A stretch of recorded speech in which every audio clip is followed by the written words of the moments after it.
guys, Marco the dog trainer here. Today we're going to do a quick review of the Petmate Sky Kennel 32-inch model.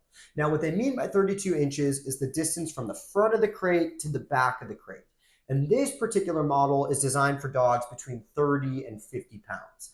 Now I've got another video that goes into more depth on the pros and cons of a wire crate versus a plastic crate. But ultimately, 99% of the time, I'm going to be recommending the plastic Petmate Sky Kennels to my clients.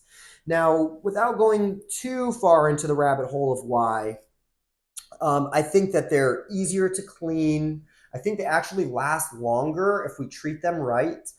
They're a little more den-like, and I know some dogs can really appreciate being closed in a little bit of a darker space. I think that they're harder for dogs to break out of.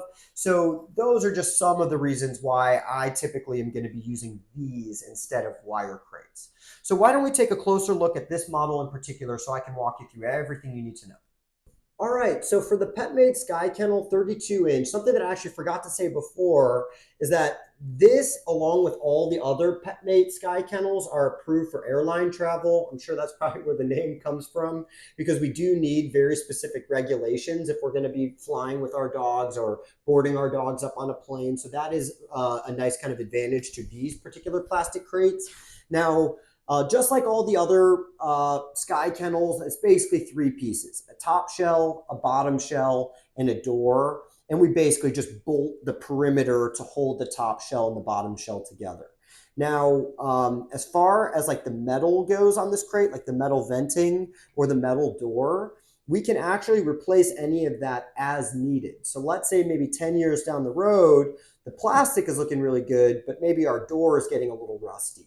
Well, it's actually pretty cheap just to buy a new door instead of having to buy an entirely new crate. So that can be a really cheap way to expand the lifespan of this particular crate. Now, as far as the door goes, it's not anything fancy here. This is a pretty typical lock on any type of plastic crate that we just kind of squeeze the two, and it's going to secure the locks in two different areas. Okay, but as you move into bigger models, they do get a little bit more secure, locking in multiple locations. But for the size of dog that ends up in this crate, that's usually going to be fine. I'm not going to say that this crate is necessarily escape proof.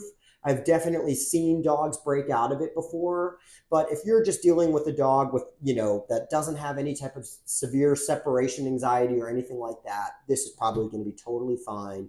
It's at least going to be better than a lot of the other plastic brands that I've used and seen out there. So why don't we take a look at what this crate is like when it's disassembled, and I'll kind of put it back together for you guys so you can see what that looks like. All right, so when I break these crates down to store them or to travel, I usually will put the top piece into the bottom piece, and I throw the door in there as well, just to kind of minimize the amount of space that it takes up. Okay, now as far as putting it back together goes, it is really not difficult at all. We're just going to take the top piece and drop it onto the bottom. We just have to make sure that all the holes line up. As far as the door goes, we can actually decide which way we want it to open depending on what our setup is like, okay? Which that can be really nice. I've definitely used crates before that you can't do that, and I ended up having to return it. Okay, there we go. And then from there, the only thing that's left is that we have to bolt it together. Okay, now this particular model, I think we can put up to 11 bolts around the perimeter. But for this video, we're just going to do one. We don't need a wrench or anything like that. You can just use your fingers. That is really pretty much it. So thank you guys so much for watching, and I'll see you in the next video.